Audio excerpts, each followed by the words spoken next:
Hey there, folks. This is Jay Frost speaking to you from, of course, the Philanthropy Mastermind series. Very happy to have you back here. And this has been a great week for some really valuable and very practical information on how to make sure we do stuff right. We usually think about that from the institutional perspective. Today, we're going to be talking a lot of it in terms of what it means to you personally, as well as professionally. And that's all about, of course, LinkedIn. I'm going to get into that introduction in a minute, and very happy to introduce our guest who's going to be preaching that lesson to you in a few minutes. But I really want to welcome you at this point to another session in this series sponsored by our friends at DonorSearch.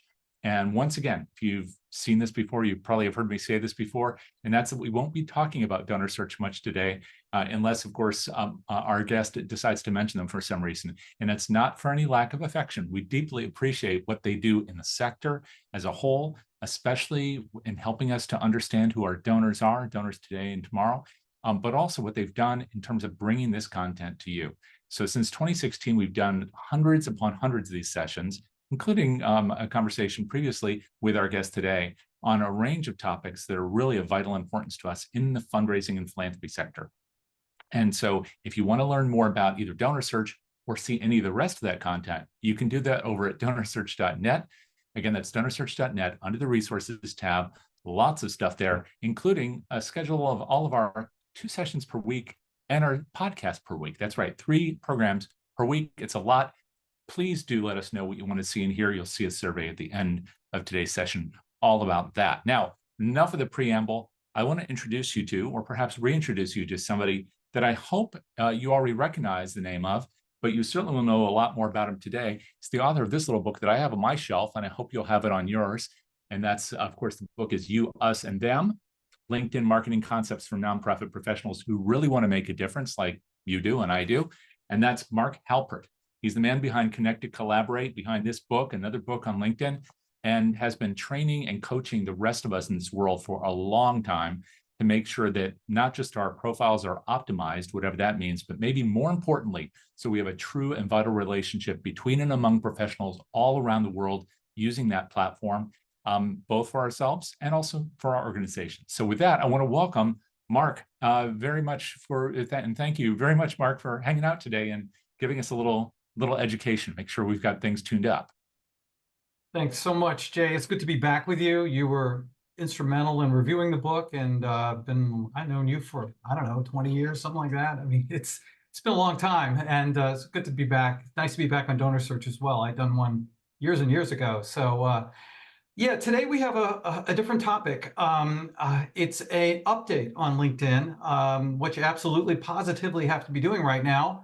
I have given this presentation over and over again, and every time I give it, I have to change it dramatically. So this is pretty fresh, pretty new. I've got some new material. I've got a great story to tell you. So let me just kind of kick off.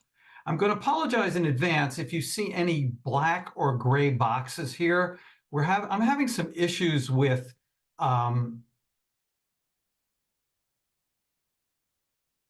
Zoom, and if anything is blocked for you, then I'm going to make it better. Okay, I hope you can see the entire screen. It's gone. It's great, Mark. It looks Okay. perfect. Let's put that out. Let's forget about that completely. Forget I even said that. All right. So I read this. I'm reading this book, Infectious Generosity by Chris Anderson. And Chris Anderson's the brains behind TEDx or TED Talks. Great book, brand new, really recommend it to you. On page 38, there's an amazing story. I'm going to read to you a couple of lines from it. On the evening of February 5th, 2022, a carpenter stood at a railroad crossing in Bhopal, India. On his way home from his mosque, he and his fellow travelers stopped to let a freight train pass. A young girl got her foot stuck under the track and fell over. Amid cries of rising panic, Mohammed, the man we're talking about, looked back and saw her sprawled out on the tracks, the train rapidly approaching, much like you see in this picture. He raced back to the track. In a fraction of a second, he saw it was too late to pull her clear of the train, so he dove onto the tracks on top of her, held her close to the ground, and covered her head. Moments later, the train roared over them. Both Mohammed and the girl were able to get up and walk away. He went home. He didn't even stop to ask the girl her name.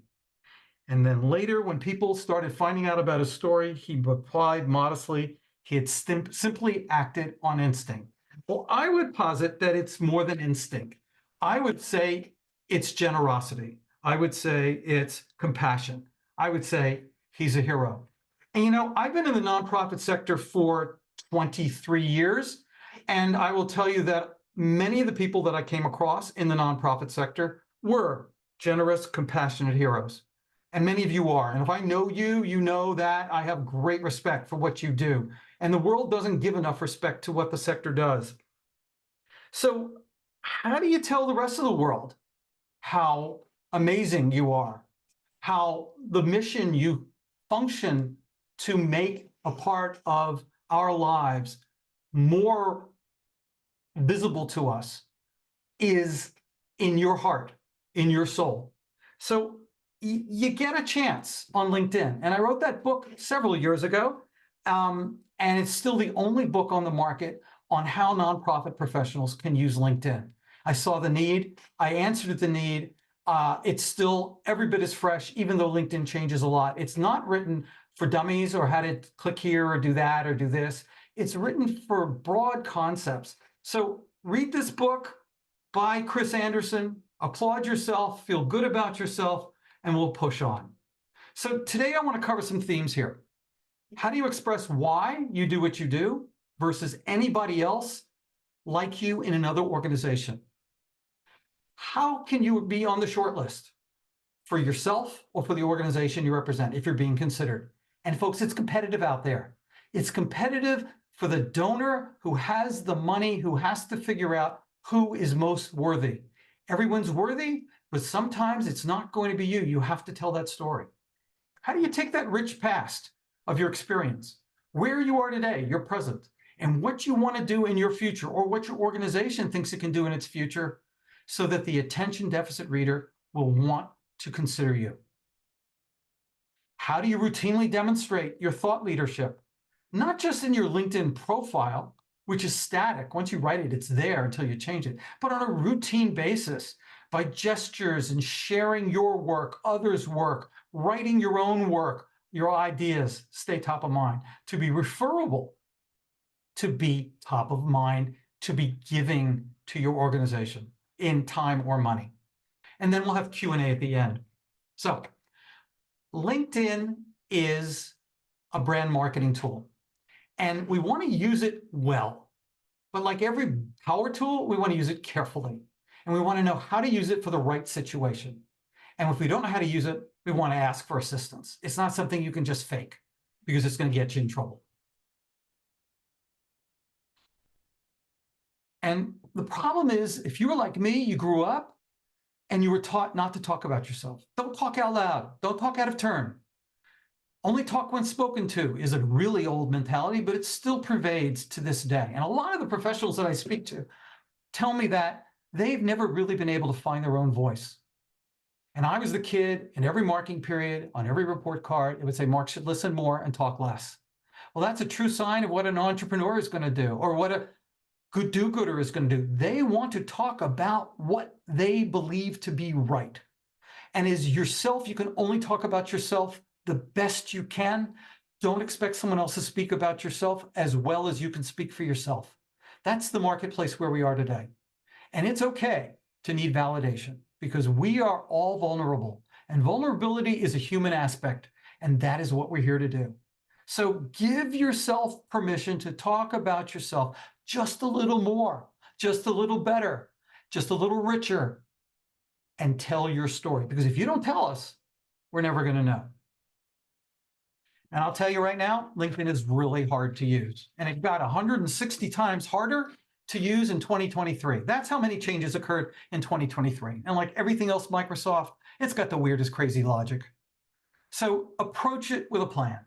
Sort of think about what you want to say on your LinkedIn profile, storyboard it, outline it, draw it out, sketch it out, however it works for you, and implement one section at a time and tell the story multiple times throughout your profile, because most people come to LinkedIn in an attention deficit distracted way. And if you don't tell them multiple times in different contexts, in different places on LinkedIn, they are not going to get the point you're trying to make.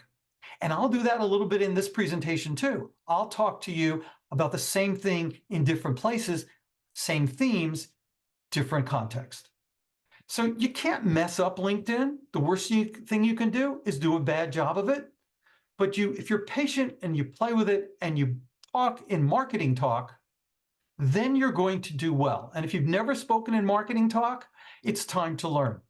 And it's time to embrace that this is so much more than gaming the algorithm. There are people out there who try to anticipate what the LinkedIn algorithm is, how many hashtags to use, what time of day to say something, how to say it, where to say it.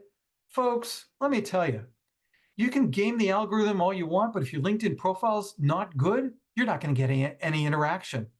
So you really want to focus on telling your story, telling why you do what you do. So forget the algorithm, let it go do what it's going to do. Most of the people who are trying to tell you what the algorithm is all about are wrong the moment they start talking about it, because it is changing. It is the best kept secret in LinkedIn and in Microsoft that owns it. So please ignore the algorithm. And in putting up a great profile, your competitors are going to stay boring because their profiles are as same quality as yours is right now until you get me to tell you and to urge you to make it better. So wow the reader. Stand out from the crowd. Be the yellow guy in a sea of blue guys. Tell stories. Be relatable. Use imagery. Be memorable. Memorability is when people say, hey, I need somebody who does, or do you know anybody in an organization that, and their little Rolodex in their head goes flip, flip, flip, flip, flip, and I want them to stop at the image of you, something they've seen you, heard you, read you say on LinkedIn that had an impact on them.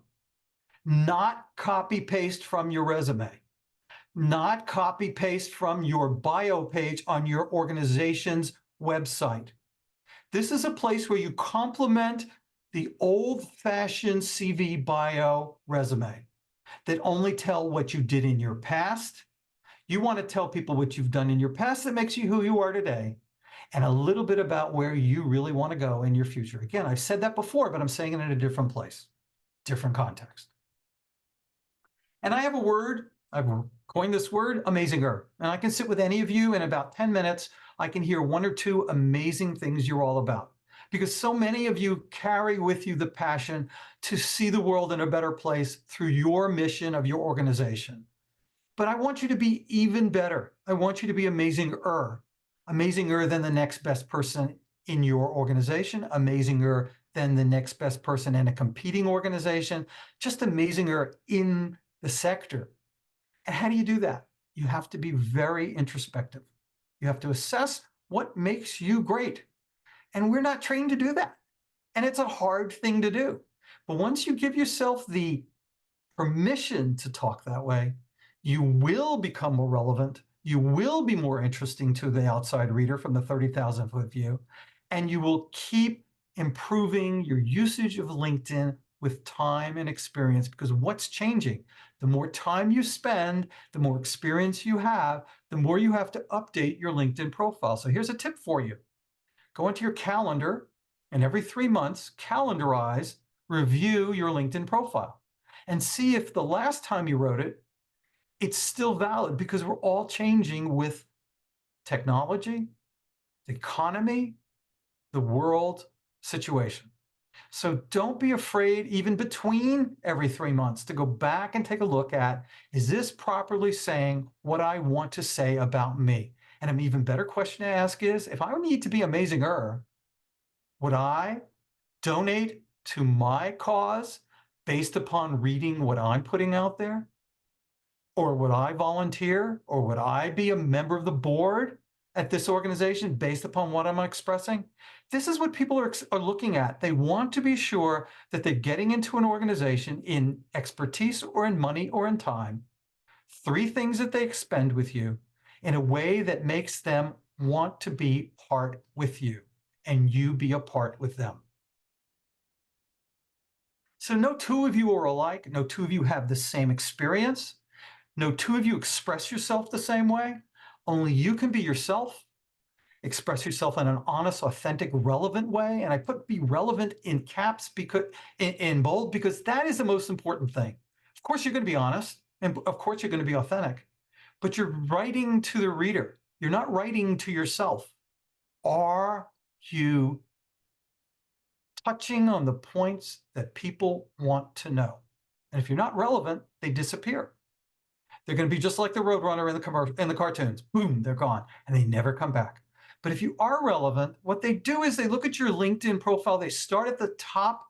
They look at your banner. They look at your photo. They look at the headline underneath your name.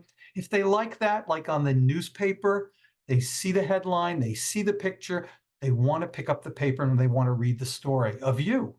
And that's what you're putting here. Realistic stories and experience that they want to know. And you build that brand and you nurture it every time you need to. Branding yourself is a great experience. If you've never thought of yourself as a brand, it's a good experience, a good exercise to make yourself that much more interesting. So you want to build your profile. So you want to design your profile. And every section of your profile you can write in Microsoft Word, and you write it and you save it each iteration. And you print them all to paper, and you use a highlighter, and you highlight the best of each page, and you stitch them together, you glue them together, you weave them together as a final draft.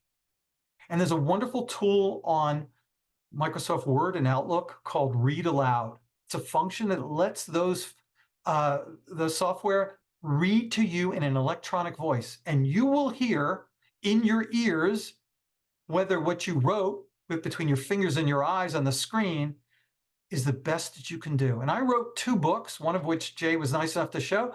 I wrote the first draft and I put it through Read Aloud, and I trashed both drafts because they weren't good enough.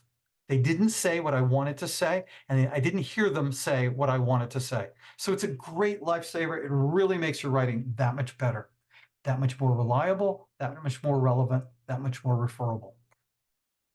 And as I said earlier, only you can tell it best.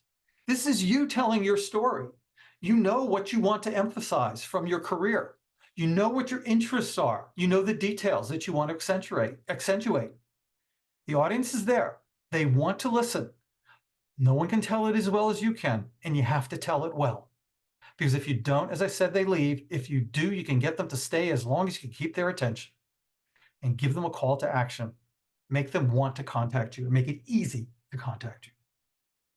So the newspaper on the newsstand, I said that before, it's a notice me. That's throughout your LinkedIn profile, but especially the lines underneath your name is the most important section.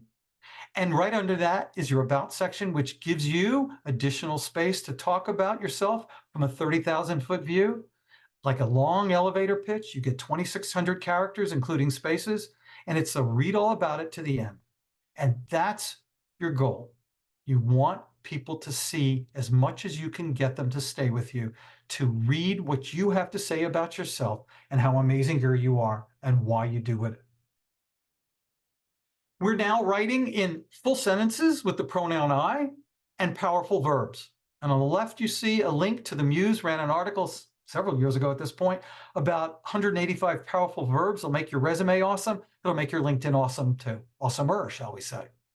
So that will give you the ability to be read and to speak to the reader with gusto, with emphasis, your voice, your personality, your trust, your choice of words, and it's as if they'll hear your intonation, making you easy to approach. It's business class prose, but it's not formal, stuffy business class writing. So you're writing in a business sense to other business people, but you can stray and make it your own. And that's where it gets really interesting. You want to use color, motion, sound. So that would be branding, logos, photos, PDFs, slide decks, video, podcasts, blogs, and allow them to do the talking and allow them to complement the writing you've placed So your narrative and your theme interweaves with those multimedia. And when they hear you, read you, see you, they will remember you better.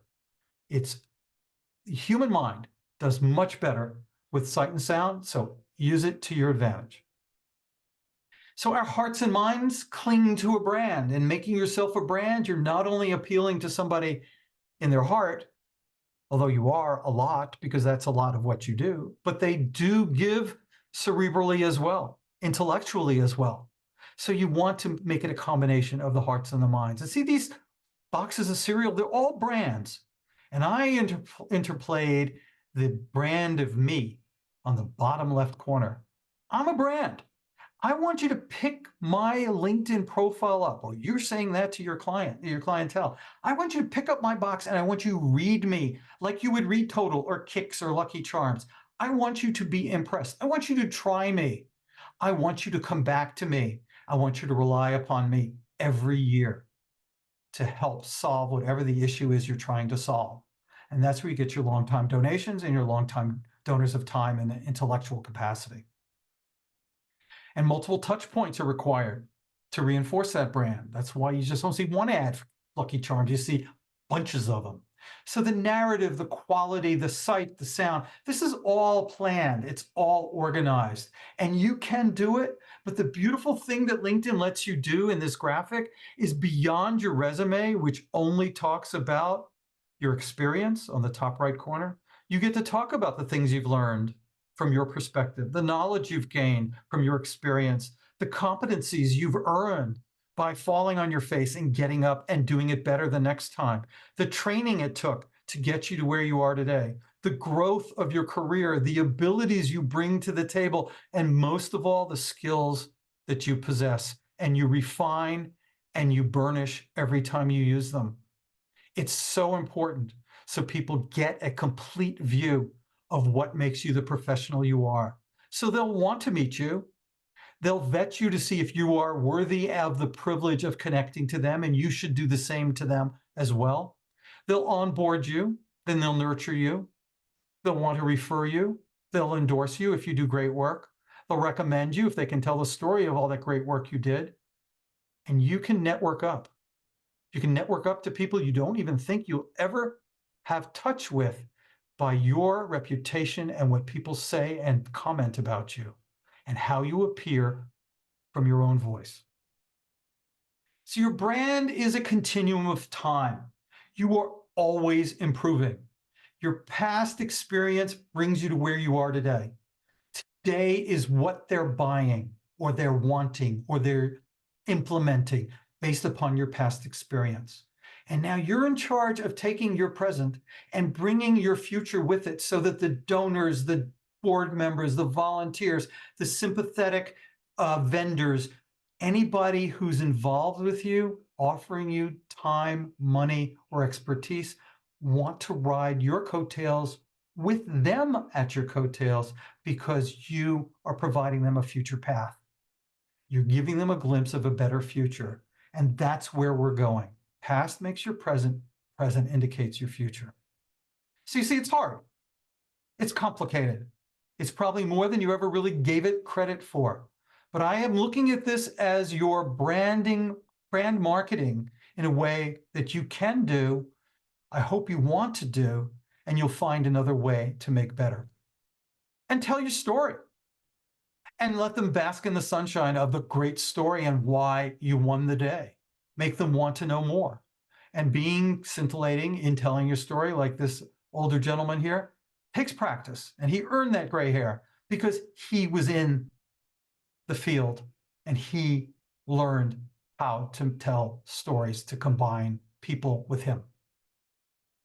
Endorsements and recommendations only make your stories better. Skills endorsements are one click. People who click your skill, endorsing you for your skill, want to make people know they've witnessed you in that skill do a great job. Going one step further, telling a verbal, written story, or recommending you for a situation when you, fill in the blank, is they're putting their reputation on top of yours with their name and their picture and their contact information. And the combination of that is when your skills are good, say you have a skill in something and you say you have a skill in something and somebody endorses you for that skill with a click, people who write your recommendation say, hey, that Mark, he says he has a skill in, let's say, LinkedIn training. Let me tell you how good he is at LinkedIn training by relating a story when he really did it well. And that's when it has a little bit bigger than life. Better than you can say, they say it for you. So you want to cater, know your audience, know who you're speaking to, be sure that it's honed to exactly what they're looking for. Remember that their tastes are changing, their needs are changing, so make it change with them. And use LinkedIn and use keywords in LinkedIn in 4, 5 really important places. I left the 5th one for the end. In your headline, right underneath your name, you get 220 characters, including spaces. If the snapshot of you follows you all over LinkedIn, all your years of experience collapse into a couple of phrases into 220 characters. It's hard, but not impossible. When they like what they see in the headline and they want to know more, they go to their about section. This is your long elevator pitch, long elevator ride. It's a lead paragraph in a newspaper article. Why do you do what you do in 2,600 characters? And 2,600 characters is a fair amount of space, including spaces, to write about why you. And you can add graphics and video and all the other general stuff here. That's great to reinforce what you're saying. In your experience section for each position you've ever held, you get 2,000 characters, including spaces, per job. And you can explain the accomplishments, but just to lay it out there about what you did, say why it was important to the organization, why it was important to the mission. Add graphics and video here too, specific to that job. And use the logos of the organizations you've worked for, because those logos are recommendable, they're reliable, and they're recognizable. And skills. Skills are where you put real skills, using adjectives in front of the skill. So not nonprofit, not management, not finance, but make it specific to what you do that someone might be looking for somebody to provide that skill like you provided. It's what you've developed throughout your career and refined it that ties into today's needs in the sector. Clear, concise, specialized skills win every day. Generalized skills like the top line don't cut it, because they're not going to find you for the general skill of management. Everybody's a manager these days. Everybody's in finance. Everybody's, so make it good. And this is where they endorse you. So, and breaking news, this just came out today, the 2024 most in-demand skills.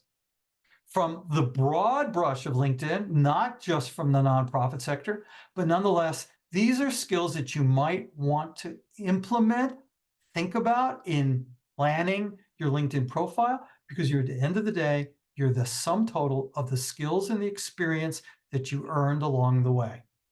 And I find what's fascinating today that I read is this top skill of the moment is adaptability, because we are adapting like crazy right now into all different fields.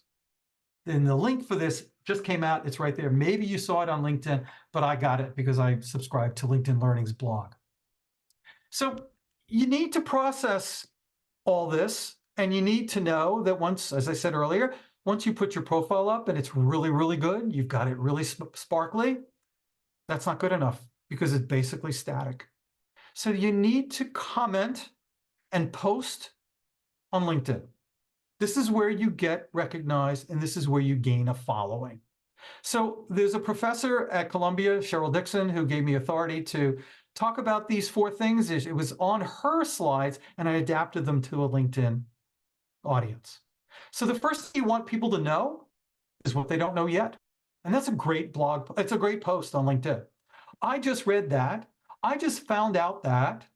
I gained information by talking to somebody that. And I bet you didn't know that. I'm here to tell you why that's important. Again, there's that why. So just don't lay the fact out there. Tell them from your lens, why is it important? Why is the news item important? Why is a new development in the field important? A new development in your organization is important. Don't make them think it through. Tell them why they should like it. And after each one of these 4 blocks, you want to add a call to action. This call to action for knowledge that you're providing would be very good if you said, now that you know this, would you please share this with 5 of your favorite colleagues? Would you please put this into a group you're in? Would you share this with all your colleagues in your organization? If you don't ask them, they won't do it. But if you ask them, they might just do it. And you become the source of new information. That's a good place to be, so long as that information is tried and true and you've authenticated. Now, I feel something that you don't yet feel. And let me tell you why I feel it. Because I had the emotional curiosity to look into something. I had the appeal, the brain power to think through something. I read an amazing book that made me recognize that something. They will appreciate the contribution. I could appreciate someone else's contribution. If you say, this contribution by this person is important because they don't necessarily feel it if they don't actually know it. But if you tell them why they should feel it, they'll want to know more. And it'll make your work a part of their work and their work a part of your work, and integrate the sector in a way that we're all helping each other. Because at the end of the day, LinkedIn is about all of us helping, giving without necessarily receiving in equal compensation. And it gives people the confidence in relying upon you for saying that.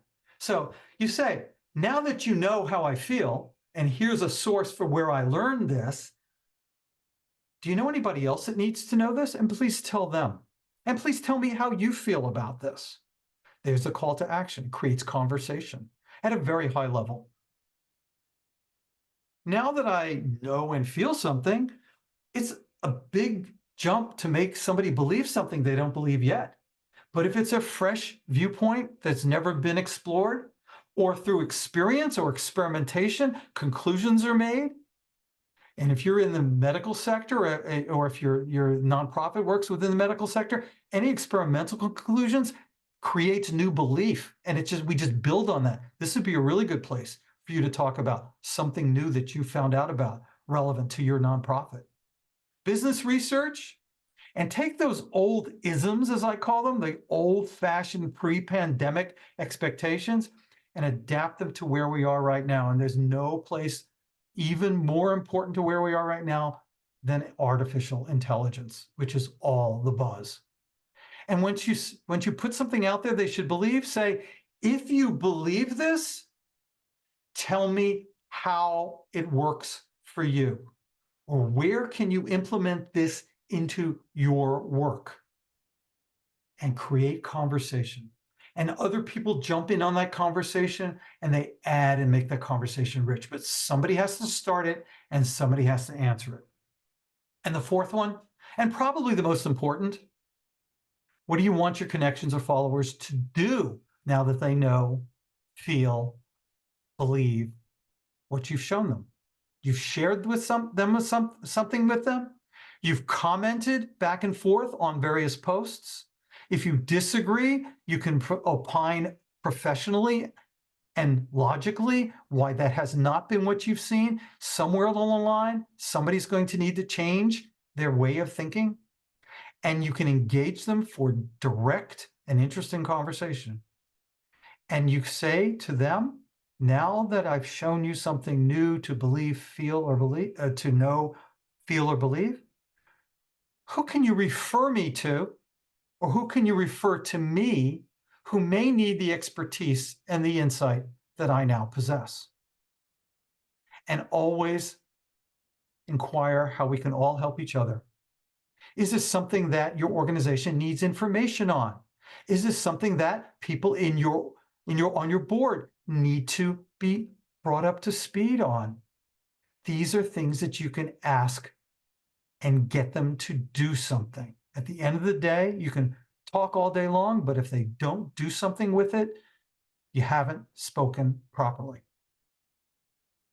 There's a wonderful book out there. I encourage it to all of you, in addition to the book I showed you in the first slide, called Infectious Generosity. This one's called The Startup of You. And if you're ever in a situation where you're between positions or you're not happy where you are, and there's certainly lots of revolving door going on in the nonprofit sector. This is a great book to pick up and read, and get the second edition in the blue cover. Careers are not linear. They go all over the place. And I did not go to graduate school to be a LinkedIn coach. So that just gives you a great example of how getting an MBA in international business got me to where I am. Trial and error and amendment and refloating myself and my career and remaking myself got me to where I am today. And many of you have come out of the corporate sector, or many of you have come out of various other places, gone back to school to get your degree, to be a nonprofit professional. You're always changing. You're never a finished product. There's a wonderful concept in the book, I to the power of we. The power of we is the number of great, vetted, privileged connections you have. I to 10, 10th power, is a very small number. I to 1,000th power is a much greater number by multiples. So try to make your network your net worth. Call out the people that aren't helping you, that aren't answering you when you have a call for action, and concentrate on finding new ones to substitute by vetting them and getting them in their place. This book is wonderful.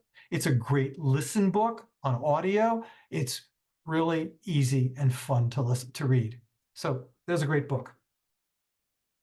I wrote this book, as was shown earlier. It's still available on Amazon, and since 2018, which is now 6 years, again, like I said earlier, it's the only book written for the sector. And I'm stunned. I'm stunned nobody has done it.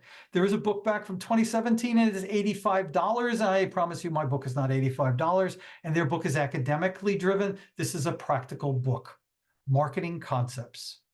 So there you go. So what I want to do for the rest of my time with you is go through 2 representative LinkedIn profiles, 2 people, seasoned nonprofit pros who have had the privilege and the great friendship of working with, coaching, and watching them advance through their career. They came to me trying to say what they wanted to say in a different way. Both of them have told me that. It was really helpful to get a third-party objective view, to get their deep, broad work experience in the nonprofit sector into words that made sense so they could present it. So they were telling their why. It was just, took some time. It took some changing of thinking process, but both have been kind enough to let me share their profile here. So I'm going to go out of Zoom. I'm going to go out of PowerPoint, and I'm going to go to LinkedIn.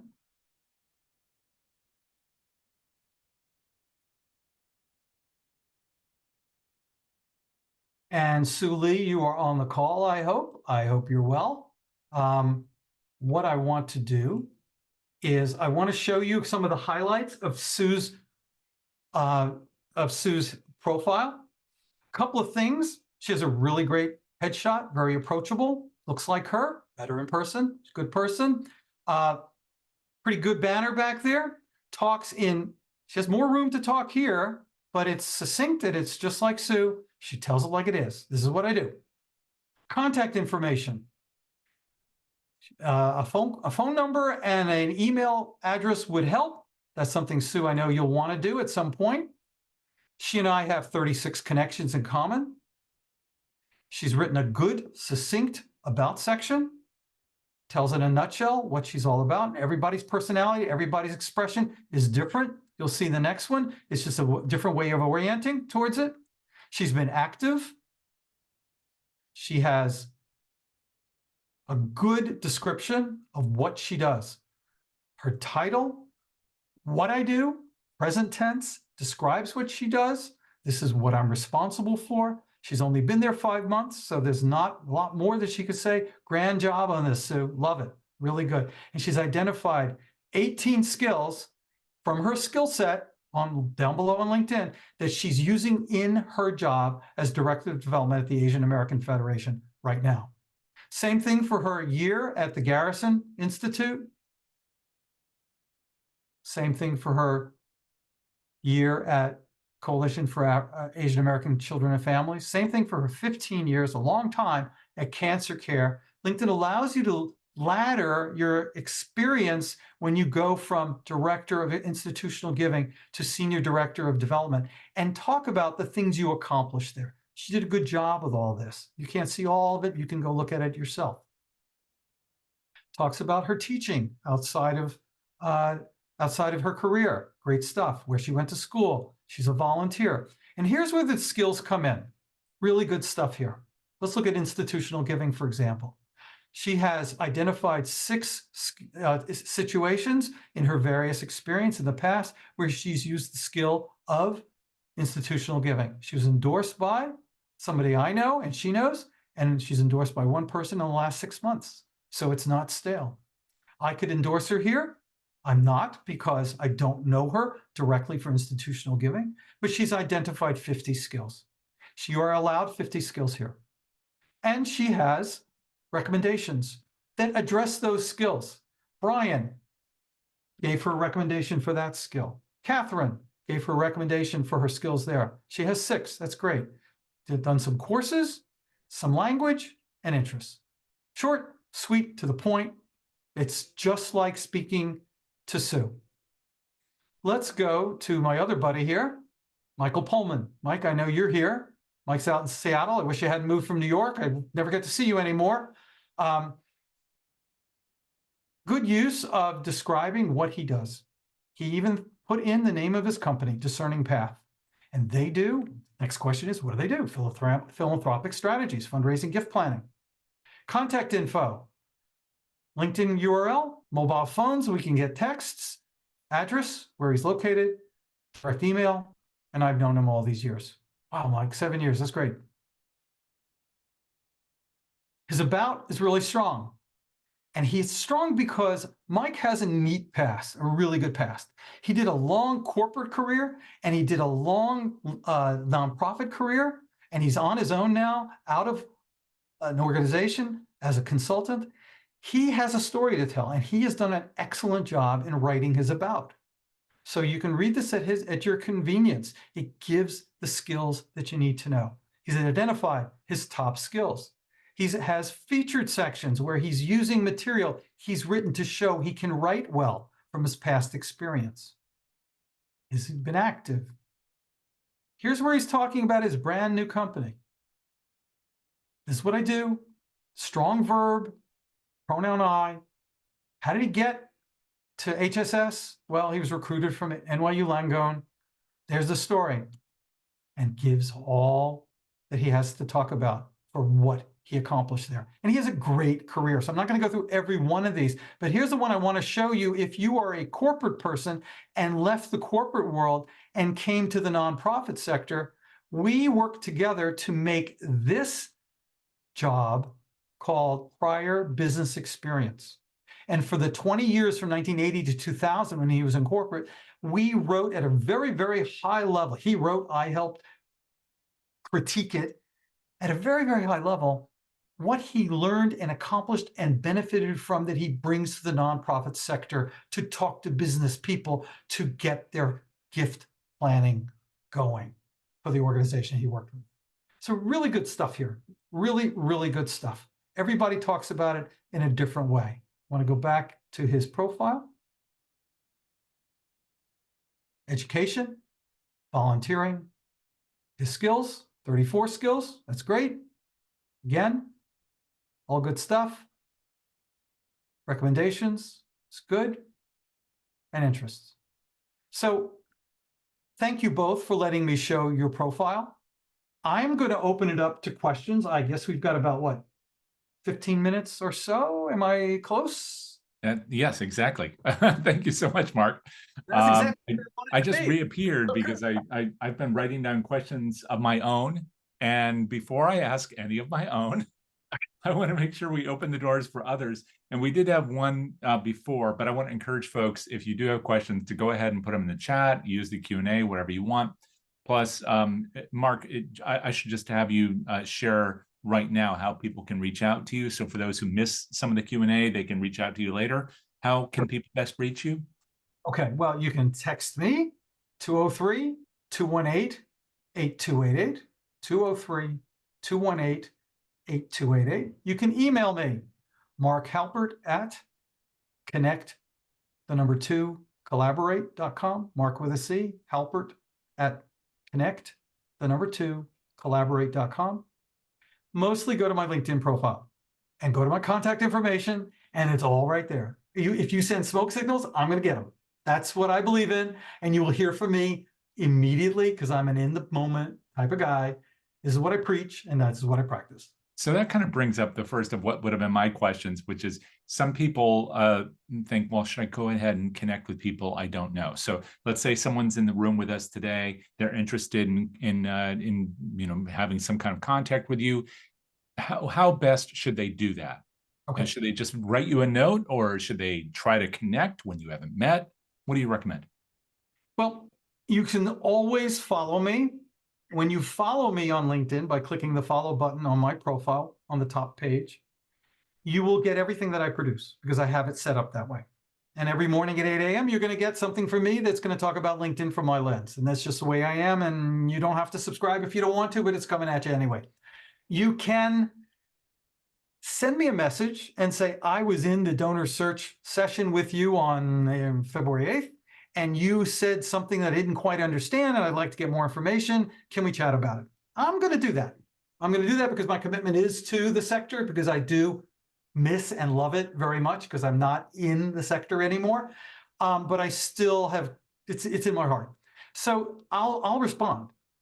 Please don't ask to connect with me. I've been asked to connect by everything from bots to mice to cats to women who cut hair in Ghana. Look at me, I don't need that. It's not going to happen. And so what I've put in there is a control that you have to have my email address to even get through that firewall.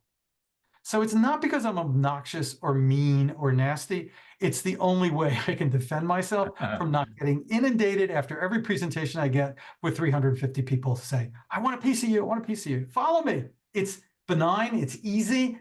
If you want to talk business with me, if I can come train in your organization, if I can coach you directly, like I did with Sue and Mike, then we have something to talk about. Then we'll chat on Zoom, and we'll both make the determination if we should connect and carry it forward. Is that fair? Yeah. Now, we did have a question I know earlier. I want to make sure I go back to it. Oh, you had a slide in there. Maybe you can just share this, or I don't know if you can share the slide deck. I should have asked you that earlier. There was a slide that had, Laura asked about this, about top keywords for LinkedIn, that had adaptability on the bottom. Yes, that was the moment, the skill of the moment. So it'll be on LinkedIn if it's not already, and you can go up into the search bar at the top left of LinkedIn and click hashtag adaptability. And it should pop up. It's in LinkedIn Learning's blog that came out this morning. It's out there. You can even Google LinkedIn Learning blog and get the link to the blog, and it should be the topmost page. And Jack's pointing out in the chat, in case someone's not reading the chat, that MJ had already found it, and then we have a link to it there. Plus, we also have Mark's contact info right in the chat, so be on the lookout for that. Now, I do have a few questions here, but again, if you have a question about your own profile or anything else you want to know, we're here, and Mark is in session. So I want to ask you, Mark, first of all, you said, I think at one point, you talked about all the various positions that a person might have. How far back do you go? Some folks have been in the field, whatever they're in, for 5 minutes, and other people for 50 years. How much history do you need? In detail, you can go back to 2000. Beyond 2000, you can do a derivation of what Mike did. You can collapse it into prior nonprofit experience and talk a small paragraph about each of them. The world has changed so much in 4 years. The world has changed so much in 20 years, or 23 years, 24 years now. So really, they're not going to read that far unless it's really something you want them to know.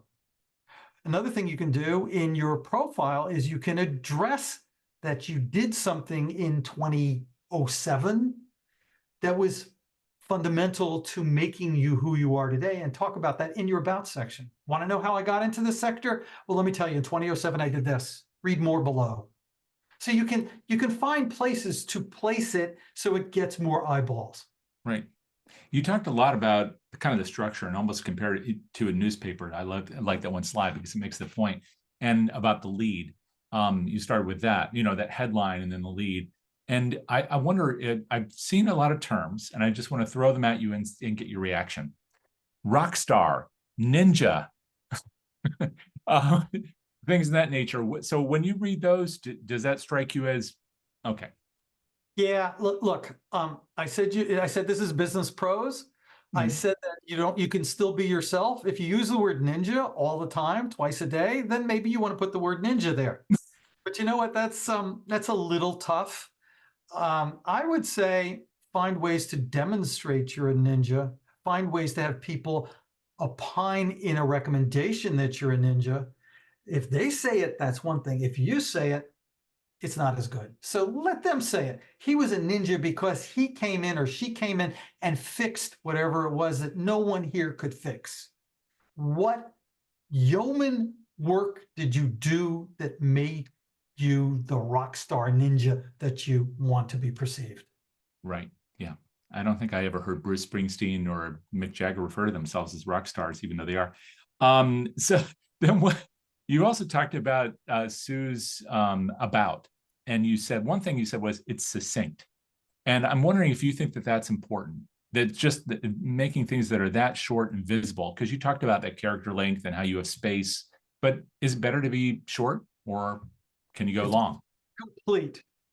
And if it's short, it's complete. And if it's long, like Mike's was, it's complete because he has a different story to tell. And that's why I selected these two. They both do great stuff in the nonprofit sector, and they both are different personalities. And if you pick up the phone and call Mike, if you pick up the phone and call Sue, you're going to get completely different personalities on the phone. They're wonderful people, but Sue is, and it's done and it's said and it's good. And Mike, he's like me. We talk about it, we analyze it, we develop it. Mike, I know you're probably cringing at this point, but it's good stuff. We connected at a really high level because we both had that corporate experience and left it and use it every day. So I wanted him to address that because you're getting his good corporate experience with everything he does. Right, right. And I know there are differences that sometimes you can detect in the ear that you don't see with the eye. And to your point about seeing video and photos as well as text, we have a great question here from Terry who had said, can you create a nonprofit profile separate from a personal profile page? All right, there are two profiles available to you on LinkedIn. You get a personal profile page with your name on it, all about you. And your organization gets a company page with a capital P, and it's all about the organization, not you. There is nothing in between. So there seems to be some confusion about making the organization's mission most of what's on a person's personal profile page and vice versa. Separate it. You each have a story to tell. You do reflect back on each other. Your logo from the organization you work for is going to be on your personal profile page. If they want to know what the organization does, they'll click on it, they'll learn. Don't repeat it verbatim. It's wasting space. So there's nothing else in between. And then I've been in LinkedIn for 20 years now, and there's never really been anything else in between. There's a lot of mumbo jumbo about what LinkedIn is and how to do it. So it's an art. It's not a science. If you want to talk about yourself personally, then get a personal website and talk about yourself personally and attach the website URL to your contact information so that when people look where to find you, they can find your personal website. I have a lot of people who have a photography portfolio or they cook professionally and they show pictures of what they do. That's great because we all do different things. We have different interests. Put that aside from your LinkedIn profile. We had a question earlier from my longtime friend, Michelle. Nice to see you here, Michelle. Asking, do you have to have a premium LinkedIn account to tap into all the options that you've talked about today? And maybe a follow-up to that is, what's the difference? Because there are these different kinds of LinkedIn accounts that you pay for, and then there's the free stuff. So first of all, is this the free stuff? And then secondly, is there value in getting the other? I'm a power user. I've only paid for LinkedIn once for a month when a client asked me to do a research project for them. LinkedIn doesn't like me saying that, of course, because they're a money-making organization. But if I needed it, I would buy it for a month. Month to month is the best way I think to go. I'll tell you that everything I showed you is the free service. unless you really are doing a gigantic sales search or you're doing a big HR search, you do not need the subscription services. If you think you need it, go to the page on LinkedIn. You can Google it or go through LinkedIn on the help and look at premium services. They do a very good job of outlining what each gives you, but everything I've shown you is free. I don't like to spend people's money because most people buy it and then find they never really use it. They bought the Cadillac, but they never really thought they needed to learn how to drive. Right. So it's hard enough to do your profile well, personal profile. Concentrate there.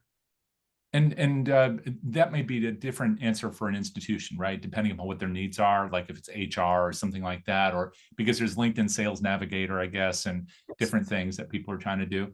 Yeah. So maybe that's another thing that people will get coaching on or some advice on from folks like you if they want to go that I just worked for direction. the privately held company, and they had 30 people in their sales operation, and 10 of them had Sales Navigator. And we got rid of all the Sales Navigator, and they figured they could save $30,000 that way because they weren't using it. Right. And I walked Right. in there, I said, okay, tell me why you're using, tell me how you're using it. They said, I've never opened it in like 7 years I've been here. But the company's been paying for it month by month by month by month. Yeah. So if you're going to use it and you're going to do a big research job, or you have a big bunch of people to fill, to backfill, or you're taking on a new organization or changing the way you're going to work, yeah, that's a great thing to have. Those are both wonderful, wonderful tools, time tested. But if you're not, don't buy it. We also had a comment here from Tiffany who had said LinkedIn Learning is free and easy to access with your library card and PIN. So Yes. LinkedIn Learning, you referenced it earlier. So valuable. Yeah, LinkedIn's Learning is great. There are people that have a friend of mine has the #2 most popular LinkedIn Learning course in the country. What is that? It's on public speaking. It's Diane DeResta, good friend of mine for 20 something years. And it's a proud thing for her. Yeah. LinkedIn Learning is the old Linda Learning, or whatever they used to call it. LinkedIn bought it, renamed it to LinkedIn Learning. Yeah, it's free from some public libraries, but if you go to buy it on LinkedIn, you're going to pay by the course. And once in a while, they'll run a special where they'll say, you take one course for free and we'll knock 50% off the second course you take. And I took one like that, and it was a really great course in DEI, and I learned a lot. And I was able to put it up on my LinkedIn profile as a course that I took with us. They give you a certificate at the end. So I was much more attuned to the DEI aspects of what I do for a living and what other people do for a living, which I never would have found out otherwise. So there are a million courses. You can learn how to string a guitar, I bet, on LinkedIn Learning. It's all over the place. It's everywhere. I have so many other questions, and I know others will hear too. Just one quick one, and then last question for me, which is I'm seeing get verified a lot, at least on my profile when I'm using. So do you, what do you think about that? That was the big debate with Twitter, now X, for a long time about the value of these things. Is that important to do if you're flagged and you have the opportunity to verify? I think you should absolutely verify yourself. There is so many false identities out there on LinkedIn. Look, there's 1 billion people on LinkedIn. I would bet you that 3/4 of them are human and the rest are not human. Because I get these requests all day, every day, Right. and you too.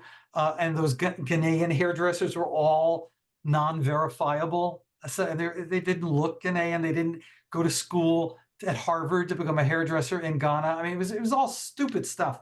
So I would say everybody should verify yourself. It is a very respected organization that verifies your driver's license to who you are on LinkedIn. It's a simple, fast process. LinkedIn sought to find the most reliable source, and that helps get rid of some of that riffraff that's out there. Thank you for all of this, Mark. I failed to ask you at the beginning, may we make a recording of this webinar available to the folks here and on our YouTube channel? Absolutely. So long as you tell me where it is, I'll be there too. That's great. So that's an answer, of course, to the question from Sharon, who's been pulled away multiple times. I know you're not alone, Sharon. That's true for many of the folks who attend some of our sessions. So you'll find a recording of this. Thank you again for that, Mark, along with the rest in our library over on the DonorSearch YouTube channel. It'll be there probably in the next 48 hours, along with links and descriptions within the DonorSearch page itself for the Masterminds content. We have, of course, webinars, webcasts, and finally the podcast, which is really for the ear about people's personal stories. You'll find lots of interesting stuff there. All of that, again, is available to you through DonorSearch at donorsearch.net. And then, of course, if you want to just use your eyes and read one of these things, there's Mark's book. I know he has a picture of it on the page. Obviously, it's going to be very beneficial as you're trying to rework your profile, which I'm going to be doing now. You all can see my link to my own profile. I don't typically do that here in the chat, but I did today. So if you have comments about mine, feel free to make them. If you'd like to have some kind of communication, of course, I'll follow Mark's rule and say, go ahead and feel free to follow. It's a great community here for Masterminds, and it's an even better one thanks to advice from folks like Mark. Thank you so much, Mark. Really appreciate you. Thank you, Jay. A pleasure to be back with you. Thank you, DonorSearch, for having me. Appreciate it. It's great to have you. And everybody stay tuned because you'll see some slides coming up at the end and a little survey. Please fill it out. That's the only way we know what you want to see and hear so we can build this series around you. And so in addition to that, you'll see a little QR code. So if you have your phone handy, pull it out and you can learn a lot more about your donors as well. So with that, we'll look forward to seeing you next time. Till then, take care. Thanks again, Mark. Thank you.